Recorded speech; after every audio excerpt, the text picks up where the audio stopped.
최근에 입시제도의 공정성에 관해서 많이 논의들이 이루어지고 있죠. 아마 이제 요즘 대체적인 여론의 추세는요, 똑같은 시험 문제를 풀어서 거기서 거둔 성적 순서대로 원하는 대학에 갈 수 있는 기회를 많이 부여하는 정시가 또 공평한 제도다, 이제 이렇게 얘기가 되고 있는 것 같습니다. 근데 이제 우리는 그 수시라고 하는 제도가 왜 생겼는지에 대해서 좀 생각해 볼 필요가 있는데요. 예전에는 다 정시였죠. 내신이 학력고사 시대 때는 반영된다고 해도요, 그렇게 큰 비중을 차지하지는 않았었습니다. 근데 그렇게 학력고사 점수만을 가지고 학생들의 성적을 평가를 하다 보니까 높은 점수를 거둔 학생들이 이제 소위 말하는 강남 8학군에 집중이 되어 있었던 겁니다. 그래서 애초에 그 사람들은 좋은 점수를 받을 수 있는 환경 가운데서 자랐고 또 거기서 교육을 받았기 때문에, 그래서 이제 그런 불공정한 면을 좀 해소를 하자. 그리고 한 번 치른 시험을 가지고 이 대학이 결정되다 보니까 학교 생활이 엉망이 되죠. 아무래도 공교육이 무너질 수밖에 없어서 그런 것에 대한 대책으로 수시라고 하는 제도가 도입된 것으로 제가 알고 있습니다. 그래서 어떤지 질 좋은 사교육을 받을 수 있는 기회를 많이 부여받지 못하는 좀 상대적으로 낙후된 지역에 있는 학생들에게도 자기가 원하는 대학에 갈 수 있는 그런 기회를 공정하게 또 배분을 하고, 그리고 또 이제 학생들을 성적만으로 평가하는 것이 아니고 이제 다양하게 학생들을 평가해서 학교 생활이 그저 이제 스쳐 지나가는 대학에 가는 하나의 과정이 아니라 학교 생활 자체로도 좀 보람 있게 학생들을 그렇게 대부분의 생활 학교에서 보내는데 너무 경쟁에만 허덕이고 또 의미 없는 시간으로 보내지 않게 하기 위해서, 그래서 이제 다양한 대비책을 마련한 결과 지금의 교육 제도가 마련이 된 거거든요. 그래서 이제 수시가 공정하냐, 정시가 공정하냐, 이 문제에 대해서는 사실은 각자 이제 사람들은 자기한테 유리하고 공평하다고 할 테니까 답이 없는 문제입니다. 그래서 결과적으로는 어쨌든 잘 사는 집안의 자제들이 자기가 원하는 학교에 갈 수 있는 확률이 정시든 수시든 더 많은 것은 사실이고요. 사람이 공부할 수 있는 능력도 천부적으로 타고난 것이라고 생각을 하면 사실 공평함으로 이 문제를 해결하는 게 좀 어렵다 하는 그런 생각을 가질 수밖에 없습니다. 이것은 사실 모든 분야에서 다 마찬가지여서요. 모든 사람들이 생각하기에 공평하다 이런 제도를 만들거나 또 그렇게 사람들을 대하기에는 불가능한 것이죠. 성경에서 하나님에 대해서 우리에게 설명을 할 때 하나님은 공평하신 하나님이다 이렇게 우리들에게 선포를 합니다. 그러나 사실 믿지 않는 사람들은 말할 것도 없고 신앙생활을 하고 있는 우리들도 정말 하나님께서 공평하신가? 하나님이 우리에 대해서 우리를 다스리시는 방법이나 아니면 하나님이 행하시는 모든 일들에 대해서 모든 사람들이 다 하나님 정말 공평하다 이렇게 여기기에는 어려운 부분들이 많은 것이 사실 우리들의 현실입니다. 그래서 우리들은 이 성경에서 하나님께서 공평하신 분이다 라고 말씀을 하실 때 그것이 갖고 있는 의미가 무엇인지를 분명하게 이해를 해야 할 것이고요. 또 하나님이 불공평하게 느껴질 때 그때 우리들은 어떻게 해야 하는지에 대해서 오늘 말씀을 중심으로 조금 더 깊이 살펴보도록 하겠습니다. 오늘 말씀 9장 14절을 보시면 제가 다시 한번 읽어보겠습니다. 그런즉 우리가 무슨 말을 하리요? 하나님께 불의가 있느냐? 그럴 수 없느니라 이렇게 말하고 있습니다. 이 불의라고 이 번역된 원래 헬라의 단어는 여러 가지 의미가 있는데 그 중 하나가 불공평입니다. 저는 문맥을 생각을 해보면 불의도 맞는 말이지만 불공평이라고 그렇게 번역하는 게 조금 더 정확한 것이 아닌가 하는 생각이 하게 되는데요. 바울이 지금 이 성도들에게 하나님께서 불공평하시냐? 그럴 수 없느니라 이렇게 말하고 있는 거죠. 지난 시간에 바울은 하나님께서 우리 조상 아브라함에게 애초에 하신 약속이 아브라함의 모든 육신의 후손들, 즉 지금의 유대인들을 언약 백성으로 삼으시겠다라는 것이 아니었다는 것을 증거합니다. 아브라함의 모든 그 육신의 후손들이 다 언약 백성으로 택함 받은 것이 아니라 하나님께서 구원하시기로 미리 정하신 자들을 믿음으로 의롭게 된 그 아브라함의 영적인 후손으로 부르시겠다는 것이 원래 하나님께서 아브라함에게 주신 약속이었다는 거죠. 그래서 지금 이방인들이 예수님을 영접해서 하나님의 백성이 되는 반면에 유대인들이 예수님을 거절하고 있는 지금 이 상황은 하나님의 그 약속이 폐하여진 것이 아니다 라고 이렇게 말했습니다. 그리고 말라기 말씀을 인용을 하면서 하나님은 야곱은 사랑하시고 에서는 미워하신다라는 이제 그 말로 지난주 그 단락을 마치게 되었는데요. 그 말을 들은 사람들은 그럼 하나님은 불공평하신 분이 아니냐 이렇게 생각할 수밖에 없다는 겁니다. 무엇인가 이 사랑받을 만한 짓을 한 사람을 사랑을 하고 그리고 미움을 받을 만한 짓을 한 사람을 미워해야 공평한 것인데 하나님께서는 야곱과 에서가 세상에 태어나기도 전에 이미 그들을 사랑하셔서 야곱은 택하시고 에서는 미워하셔서 버리셨다면 너무 이것은 부당하다라고 그렇게 느껴질 수밖에 없는 것이죠. 것이죠. 이 인간의 어떤 그 구원을 항상 사람에게 근거를 두고 싶어하는 것이 사람의 본성이기 때문에 이 말씀도 그렇게 해석하는 사람이 있어요. 하나님께서는 긍휼히 여기시는 자를 긍휼히 여기시고 또 불쌍히 여기신 자를 불쌍히 여기신다. 바울이 지금 이 그 출애굽기에서 하나님께서 이스라엘 백성들에게 하신 말씀을 인용을 하면서 하나님은 불공평하신 분이 아니다라고 이렇게 증거를 하고 있는데요. 이 말씀의 의미를 하나님은 긍휼히 여김을 받을 만한 짓을 하는 사람을 긍휼히 여기시고 그렇지 않은 사람들은 긍휼히 여기지 아니하신다. 이렇게 해석을 하는 사람들이 있습니다.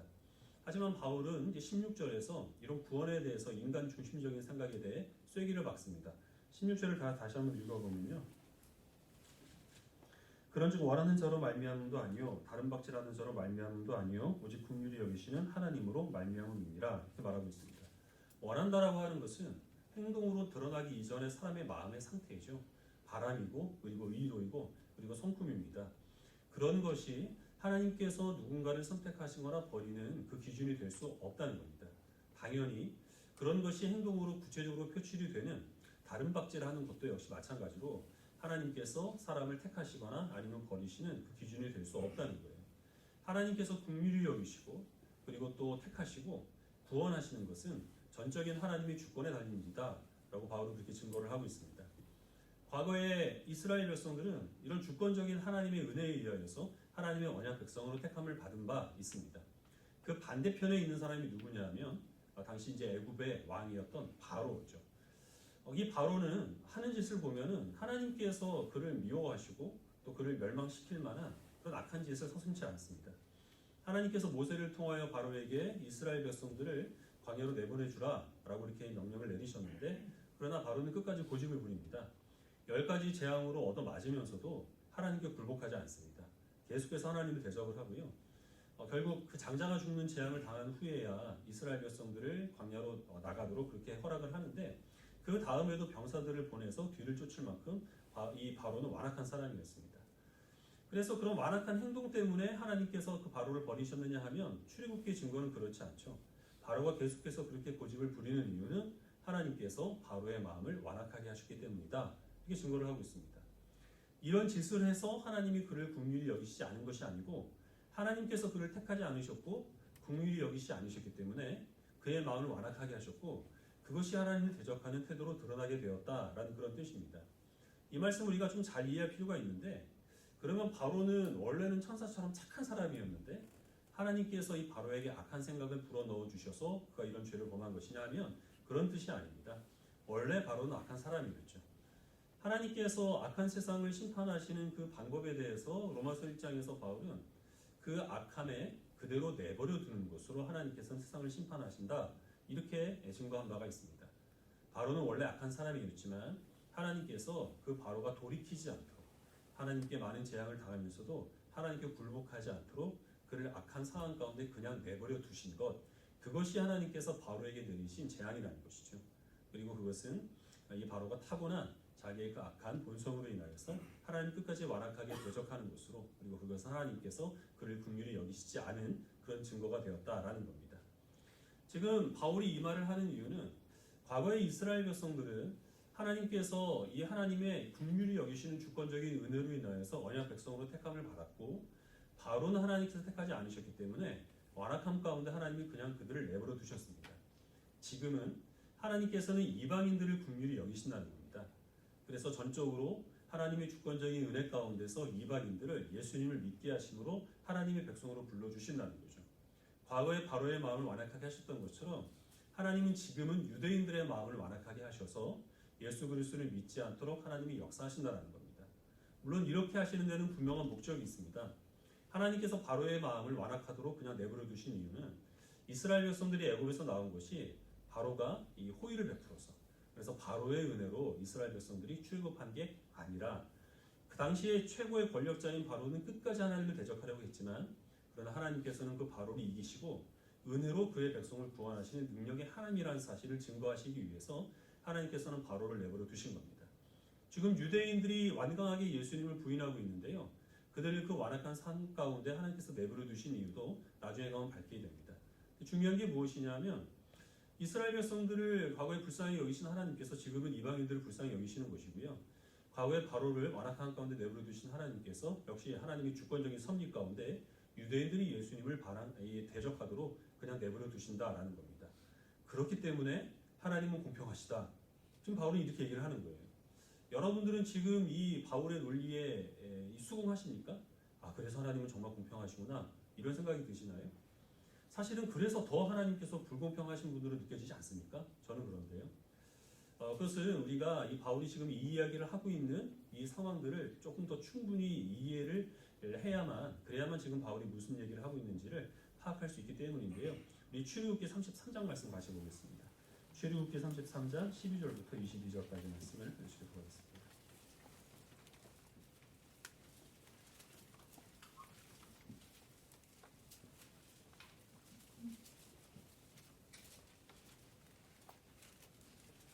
출애굽기 33장 12절을 제가 먼저 읽고 22절까지 23절까지 읽도록 하겠습니다. 모세가 여호와께 아뢰되 보시옵소서 주께서 내게 이 백성을 인도하여 올라가라 하시면서 나와 함께 보낼 자를 내게 지시하지 아니하시나이다. 주께서 전에 말씀하시기를 나는 이름으로도 너를 알고 너도 내 앞에서 은총을 입었다 하셨사온즉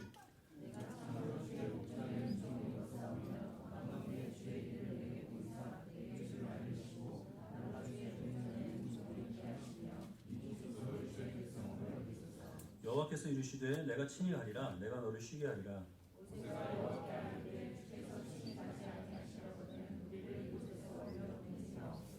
나와 주의 백성이 주의 목전에 은총을 입은 줄을 무엇으로 알리까? 주께서 우리와 함께 행하심으로 나와 주의 백성을 천하 만민 중에 구별하심이 아니니까.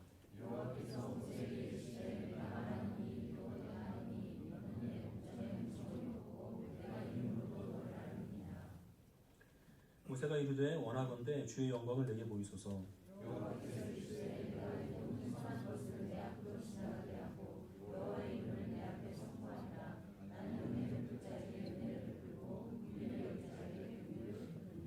또 이르시되 내가 내 얼굴을 보지 못하리니 나를 보고 살 자가 없음이니라.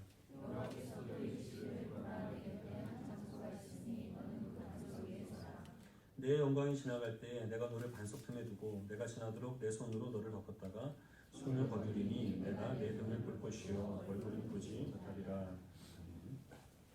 지난주에 우리는 이 출애굽기 32장을 참고구절로 살펴봤고요. 오늘 읽은 33장은 거기서 이어지는 내용입니다. 하나님께서 이스라엘 백성들이 우상 숭배하는 것을 보고 진노하시고 내가 저들을 진멸하겠다라고 모세에게 말씀하시는데 모세는 이들을 용서하지 않으시려거든 내 이름을 하나님의 책에서 지워주십시오. 저를 용서해 주십시오. 하나님의 약속이 아닙니까? 이렇게 하나님을 설득을 해서 하나님께서 진멸하시겠다라는 그 말씀을 이제 취소를 하십니다. 바울이 바로 이제 거기에서 모세가 했던 말을 이제 인용한 바가 있고요. 그 후에 하나님께서는 이 모세를 통하여 이스라엘 백성들에게 말씀하시기를 내가 저들은 용서하기는 하겠지만 그러나 가나안까지 저들과 함께 동행하지는 않겠다라고 말씀하십니다. 왜냐하면 이스라엘 백성들은 목이 고든 백성이어서요. 이들은 하나님의 말씀에 순종할 수 있는 능력이 없습니다. 그런 의지도 없고. 그러니까 가나안 땅으로 가는 동안에 이스라엘 백성들은 계속해서 지금 우상 숭배를 하는 것처럼 하나님께 죄를 범할 텐데 그때마다 하나님께서 진노하셔서 그들을 심판하시면 이스라엘 백성은 남아나지 못하는 거죠. 광야에서 진멸될 수밖에 없는 겁니다. 그래서 하나님은 내가 저들과 동행하지 않겠다라고 말씀하신 거예요. 그때 모세가 다시 한번 하나님을 설득합니다. 하나님께서는 나와 이 백성들에게 은총을 베풀겠다고 약속하지 않으셨습니까? 우리 민족이 다른 세상의 많은 민족들과 구별되는 점, 우리의 거룩함은 하나님께서 우리와 함께 하시는데 하나님이 우리와 함께 하지 아니하시면 우리가 어떻게 거룩한 하나님의 백성이 되겠습니까? 하나님께서 우리에게 은총과 그리고 또 은혜를 베풀어 주시는 하나님이라는 사실을 우리가 동행하심으로써 나타내 보여주십시오. 이렇게 요구를 합니다. 하나님은 또 금방 모세의 말에 수긍하십니다. 그래? 그러면 내가 너희와 함께 하겠다.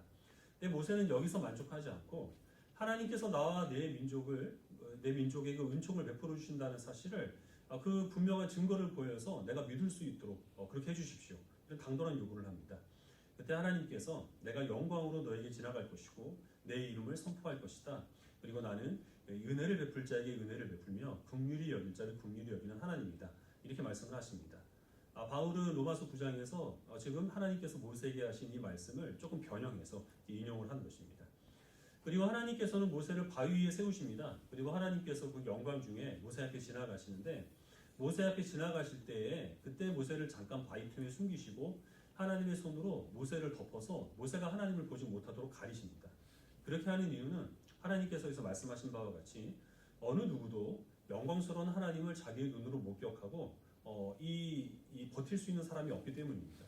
모든 죄인들은 다 하나님의 그 거룩하심과 위엄 앞에서 숨을 거둘 수밖에 없는 그런 죄 많은 존재이기 때문에 하나님께서는 모세의 생명을 보존하시기 위하여서 그를 바위 틈에 숨기시고 손으로 가리셔서 모세가 하나님의 얼굴은 보지 못하고 뒷모습만 보도록 그렇게 은혜를 베풀어 주십니다. 이것이 하나님께서 모세에게 베풀어 주신 은총인데요. 이것이 바로 하나님께서 또한 이스라엘에게 베풀어 주신 은총이기도 합니다. 이스라엘 백성들은 이 하나님의 말씀에 순종할 수 있는 능력도 없고 또 그럴 의지도 없습니다. 하나님께서 말씀하신 것처럼 그들은 계속해서 하나님께 범죄할 수밖에 없는 마음이 완악한 자들입니다. 그러나 하나님께서는 내가 이들에게 은총을 베풀겠다, 그들과 함께하겠다라고 약속을 하셨기 때문에 모세를 바위 틈에 숨기시고 그의 얼굴을 손으로 가리신 것처럼 이제는 이스라엘 백성들의 죄를 가리시고 그들의 죄를 하나님의 그 손으로 덮어주실 겁니다. 광야 생활하는 내내 끊임없이 이스라엘 백성들은 범죄하겠지만 하나님께서 그의 죄들을 또 다양한 방법으로 심판하시겠지만 그러나 바로처럼 하나님은 이스라엘 백성들을 버리지 아니하시고 끝까지 그들과 동행하시며 약속하신 땅에 이르기까지 하나님께서는 그들을 떠나지 않으실 것을 이 모세에게 하신 이 일을 통하여서 하나님께서는 약속하여 주신 겁니다.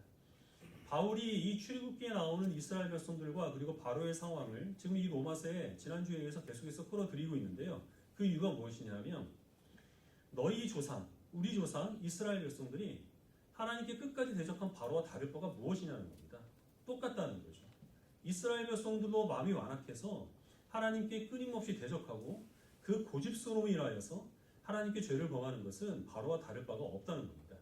하지만 하나님께서는 이스라엘 백성들에게는 은혜를 베푸실 자로 여겨서 그들에게 은혜를 베풀어 주셨고 그들을 긍휼히 여겨주셔서 그들의 죄를 덮어주셨지만 그러나 하나님은 바로에게는 그렇게 하지 않으셨다는 거죠. 지금 이 로마서를 읽고 있는 유대인 가운데서 하나님은 왜 바로는 용서하지 아니하시고 우리 조상들만 용서하셨는가? 공평하신 하나님께서는 바로를 심판하신 것처럼 우리 조상들도 심판하셔야 그래야 하나님께서 공정하게 행하신 것이 아닌가? 이렇게 생각할 사람은 한 사람도 없다는 거죠. 자신들의 조상들이 하나님의 은혜를 입은 것에 대해서는 당연하게 여기고 있는 것이 지금 이 로마서를 읽고 있는 유대인들입니다. 그런 유대인들이 이제 하나님께서 그 긍휼히 여기시는 대상을 바꾸셔서 이방인들을 불쌍히 여기십니다. 그리고 이제는 그 유대인들의 마음을 완악하게 하십니다. 근데 이제 와서 유대인들은 이런 하나님을 불공평하다고 하나님께 항의를 하고 있는 거예요. 하나님의 공평하심은 사람들의 행한 그 행위에 대해서 있는 그대로 똑같이 보응하신다 이런 뜻이 아닙니다. 만약에 하나님께서 그런 식으로 공평하게 세상 모든 사람들을 똑같이 다스리시면 어떤 일이 일어날까요? 살아남을 사람은 아무도 없습니다. 모든 사람들은 다 하나님의 영광에 이르지 못하는 죄인이기 때문에 그렇습니다. 죽을 수밖에 없는 그런 인생들을 하나님께서 그 중에 일부를 불쌍히 여기셔서 그들의 죄를 예수 그리스도의 십자가의 보혈로 덮으시고 그들을 하나님의 자녀 삼아 주신 은혜를 베풀어 주신 것입니다. 여기에 대해서 이것은 부당하다, 이것은 불공평하다라고 얘기를 한다면 무엇을 부당하게 여기느냐 하면은 그것은 이 유대인들이 하나님의 은혜를 입어서 예수 그리스도를 믿는 믿음 가운데 나가지 못하는 것을 부당하게 여기는 것이 아니라 하나님께서는 왜 저 사람들만을 불쌍히 여기시고 저 사람만을 구원하시니까 이거를 부당하게 여긴다는 것이에요.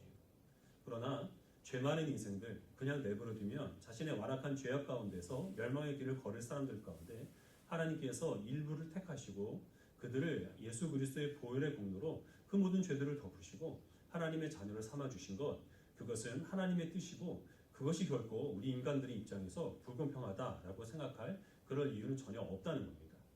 그럼에도 불구하고 하나님이 전부 다 구원하셔야지 왜 그 중에 일부만을 구원하시는가? 그래서 불공평하다 이렇게 생각을 하신다면 마태복음 20장 말씀을 같이 한번 보십시다. 마태복음 20장 8절부터 16절까지 말씀입니다.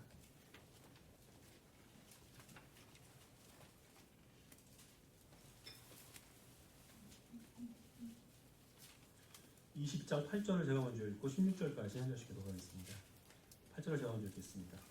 저물매 포도원 주인이 청지기에게 이르되 품꾼들을 불러 나중 온 자로부터 시작하여 먼저 온 자까지 삭슬 주라 하니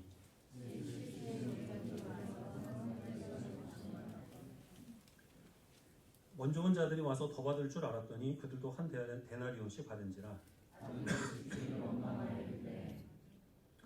나중은 이 사람들은 1시간밖에 일하지 아니하였거늘 그들을 종일 수고하며 더위를 견딘 우리와 같게 하였나이다.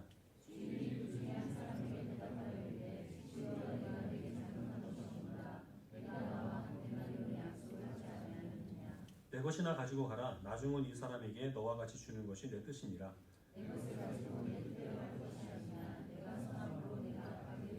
읽겠습니다. 이와 같이 나중된 자로서 먼저 되고 먼저 된 자로서 나중되리라. 우리가 잘 아는 포도원 비유여서요. 그 중간부터 읽었습니다. 내용들은 잘 아실 텐데 포도원 주인이 자기 밭에서 일할 인부를 구하기 위해서 이제 오전 6시에 장터에 나갑니다. 요즘 말로 하면 이제 인력 시장에 가서 이제 인부를 구해오는 거죠. 그래서 그 중에 이제 몇 사람을 자기 밭으로 들여보내서 일을 시킵니다. 그 당시에 하루에 이 일꾼이 받을 수 있는 그 일당이 이제 한 데나리온이었기 때문에 한 데나리온에 약속을 하고 이제 일을 시킵니다. 그리고서 이제 오전 9시, 또 12시, 그리고 오후 3시, 오후 5시까지 이 주인은 그때마다 장터에 나가서 아직까지 일감을 구하지 못한 그런 일꾼들을 불러다가 자기 밭에서 일을 시킵니다. 그리고 이제 오후 6시가 됐습니다. 이제 작업을 마무리하고 임금을 지급할 때가 된 겁니다. 이제 노가다 용어로 하면은 이제 작업을 심하이 하고 뿌빠이 할 때가 된 거죠. 그래서 나중 들어온 그래서 1시간 일한 그 사람부터 임금을 지급을 하는데 하루치 일당이 한 데나리온을 줬습니다. 그거를 보고 오전 6시부터 들어와서 12시간 동안 일한 사람은 마음이 설레기 시작하는 거죠. 한 데나리온이 일당이 아니라 시급이었구나. 좋아하고 있는데요. 근데 1시간 일한 사람이나 이 12시간 일한 사람이나 이 주인은 똑같이 다 한 데나리온씩을 준 겁니다. 이때 이 먼저 와서 일한 사람들의 마음에 드는 생각은 저 주인은 불공평한 사람이다. 이런 생각이 들겠죠. 그래서 그것을 가지고 항의를 합니다. 그때 이 주인이 하는 말이 내가 너와 한 약속 가운데서 어긴 것이 있느냐. 내가 내 것을 가지고 내 마음대로 임금을 지급하는데 내가 어찌하여 나를 부당하다고 하느냐. 다른 사람이 갖고 있는 것 보지 말고 네 것이나 가지고 와라. 나는 잘못한 것이 없다. 이렇게 말을 합니다. 이 교훈이 주는 의미는 이 제자들이 처음에 예수님께 부름받아서 죽도록 고생을 하죠.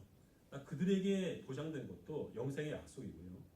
십자가에 달려서 죽기 직전에 예수님께 대한 신앙을 고백하고 그리고서 내가 오늘 나와 함께 낙원에 있으리라 라는 그런 말을 들은 강도도 역시 마찬가지로 지극히 짧은 시간 동안 하나님을 섬겼지만 그에게 보장된 것도 영생이라고 하는 동일한 보상이라는 것입니다.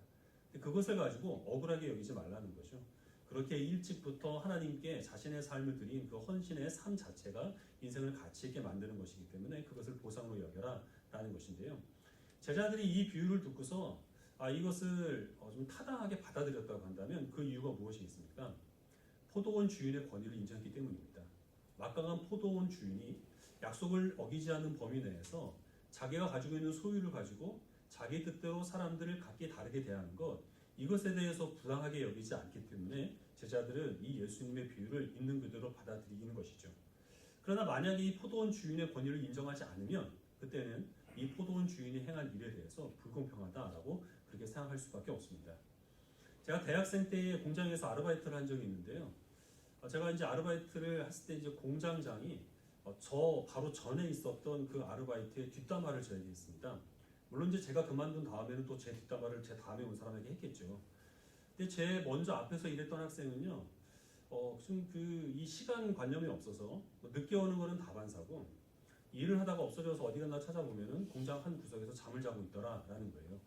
그래서 공장장이 참다 못해가지고 이제 내일부터 나오지 마라 얘기를 했다는 겁니다. 근데 또 그렇게 말한 게 마음에 좀 걸려가지고 그래도 이 영화 왔으니까 밥은 먹고 가라 이렇게 얘기를 했다는 거예요. 그 당시에는 그 공장이 이 근처에 있는 식당하고 계약을 맺어가지고 단체로 가서 식사를 했거든요. 그리고 집이 가까운 사람은 식당에서 밥을 먹지 않고 집에서 식사를 하고 왔습니다. 그 대신 그 식대에 해당하는 현금을 이제 지급을 했어요.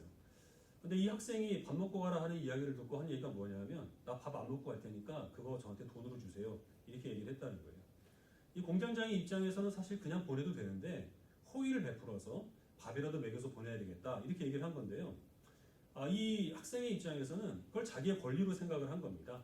내가 오늘 왔으니까 밥을 먹고 가야 되는 것이고 밥을 안 먹고 가는 대신 돈을 받아야겠다 이렇게 생각을 한 겁니다. 하나님께서 행하시는 일들을 주의 뜻대로 행함에도 불구하고 우리가 이것은 부당하다라고 여기는 이유는 우리는 하나님의 권위를 인정하지 않기 때문입니다. 하나님을 어떤 포도원 주인보다도 아니면 한 공장을 다스리는 공장장보다도 우리가 일하고 있는 직장의 사장만큼도 그 권위를 인정하고 있지 않을 때 그때 우리들은 하나님께서 하나님의 뜻대로 행하시는 일들에 대해서 부당하다라고 생각을 하는 겁니다. 하나님께서는 모든 사람들을 다 구원하시고 우리의 모든 소원들을 다 들어주셔야 할 그런 의무가 있는 분으로 여기고, 마치 우리들에게 어떤 빚을 진 분처럼 여기는 그런 교만한 마음이 있을 때, 그때 우리들은 하나님께 대해서 하나님이 하신 일을 부당하고 주님을 불공평하신 분이다, 이렇게 생각할 수밖에 없다는 겁니다. 수시가 공정하냐, 정시가 공정하냐, 각자 학생들이 어떤 목적을 가지고 지금까지 공부를 해왔냐에 따라서 그건 다를 수밖에 없습니다. 사람들이 저마다 자기의 그 삶의 중심을 각자에게 두면 이 세상은 공평하게 보일 수가 없습니다. 왜냐하면 모든 사람들을 다 만족시킬 수 있는 공평한 제도라고 하는 것은 세상에 존재하지 않기 때문에 그렇습니다. 우리 그리스도인들이 하나님께서 행하시는 모든 일들이 다 의롭고 주님께서 모든 사람들을 대하시는 처사는 다 공평하다라고 생각을 하기 위해서는 우리는 먼저 우리의 삶의 중심을 나에게 두어서는 안 되고 하나님께 두어야 한다는 겁니다. 하나님께서 내게 베풀어 주시는 예수 그리스도의 십자가의 은혜로 우리를 덮으신 그 사랑과 그의 은혜가 얼마나 큰지를 우리가 알고, 다른 사람들이 받은 은혜와 내가 받은 은혜를 비교하지 않으며 오직 하나님께서 내 안에서 행하시는 그 일에 집중을 할 때, 그때 우리들은 지금까지 보지 못했던 이 세상을 공평하게 다스리시는 하나님의 그 능력의 손길을 그때서야 비로소 발견하게 될 줄을 믿습니다. 올 한 해를 돌아보시기 바랍니다.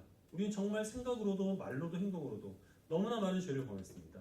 그러나 하나님께서는 바로처럼 우리의 마음을 완악한 상태로 내버려 두지 아니하시고 그런 우리를 끝까지 참으시면서 이 자리까지 인도해 주셨습니다. 예수님의 보혈의 공로로 모세를 그 손으로 덮으셔서 보호하셨던 것 같이 하나님께서는 우리를 보호하시고 그리고 또한 우리의 죄를 용서해 주셨기 때문에 우리가 이 자리에서 예배를 드림으로 올 한 해를 마무리할 수 있게 된 겁니다. 그 큰 사랑에 감사하시길 바랍니다. 내년도에 하나님께서 지금까지 그러셨던 것처럼 우리의 생각과는 다른 방향으로 다른 모습으로 우리를 인도하시겠지만, 그러나 우리를 더 사랑하시는 공평하신 하나님께서 변함없는 능력으로 우리의 삶을 주장하시고 우리를 이끌어 가실 것이라는 확신을 가지시길 바랍니다. 그래서 공평하게 세상을 다스리시고 공정하게 우리를 대하시는 그 하나님을 감사하시며 찬양할 수 있는 믿음의 백성들이 되시기를 주님의 이름으로 축원합니다. 기도하겠습니다.